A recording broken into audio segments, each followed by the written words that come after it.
Who is Teilhard de Chardin, the world-class scientist and spiritual genius whose transformative vision took the world by storm in the 1960s?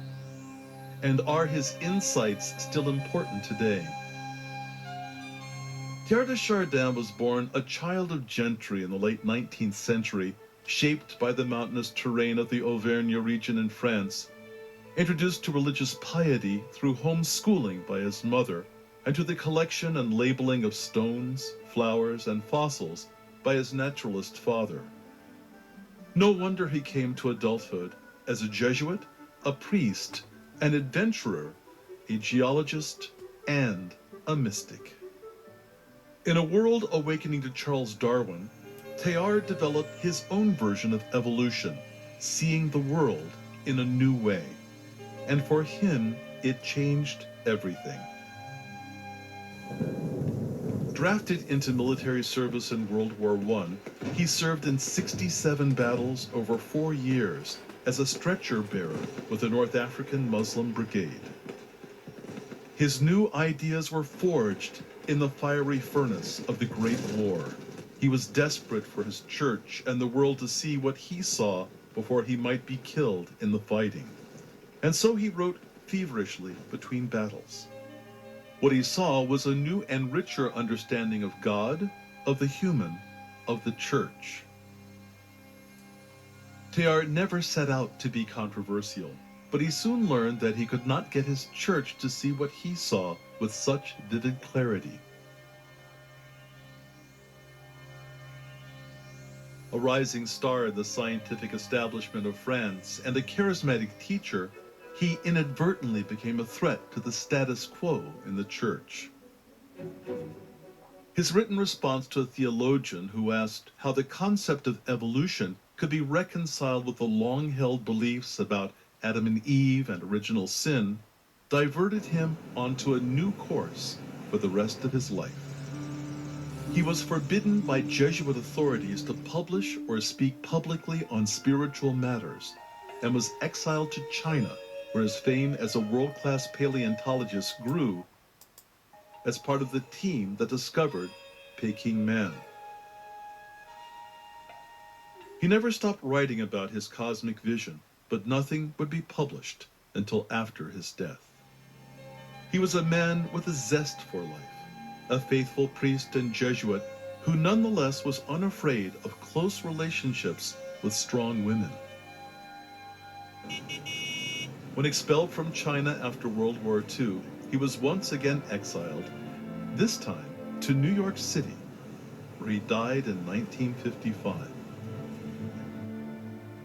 His grave in Hyde Park, New York, is a destination for pilgrims still today. But is Teilhard's vision still relevant in the 21st century? He foresaw the emergence of the internet and of globalization. As both a Catholic priest and a world-class scientist, he offers a pathway to those who fear science because of their faith, still a major problem in the United States.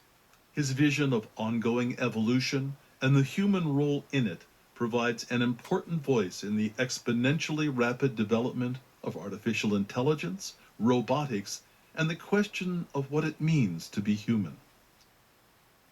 His insights provide an important voice in ongoing debates for believers and non-believers alike on ecology and climate change, leaving the legacy of a strong environmental movement. He is cited by Pope Francis in his encyclical on the environment, Laudato Si. Thank you, Frank.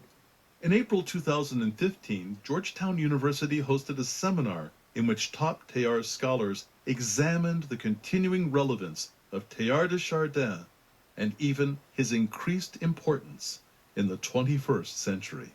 Right now, we live in an unfinished universe which is, for the most part, still unintelligible to us, and that includes the idea of God. But if we're going to get a glimpse of God in any way, we have to look toward where the universe is converging, toward more unity and compactness and complexity and consciousness in the future. According to Teilhard, love is the most universal formidable and mysterious of cosmic energies, the fundamental impulse of life, the bloodstream of evolution. Its aim is the great work of union, of communion. If we do not learn to love, Teilhard says, we will perish. For the world to truly flourish, our love must extend around the globe to all persons of whatever persuasion.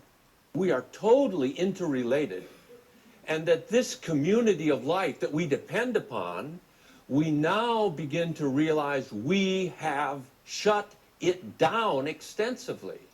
This world around us is an interdependent world, and we recover again a depth dimension of ourselves in relationship to the earth community. We are to harness, he said, our energies through a shared consciousness for the next stage of humanity and for the earth itself. You might say what he called the ultra-human. Some of our technocrats today anticipate that as early as 2030, the human species will mutate into a whole new species, which some call techno-sapiens.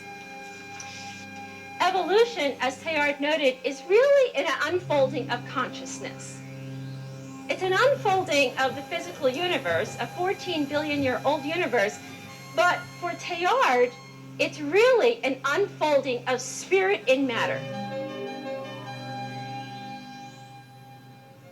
The human person is evolution becoming conscious of itself.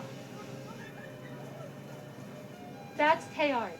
We are to progress towards a collectivization of mind, a deepening of consciousness. For Teilhard, the techno-sapien is the ultra-human, the ultra-sapien, the one who in the noosphere becomes the ultra-lover. Because for Teilhard, evolution, in the end, is an adventure in love. Thank you.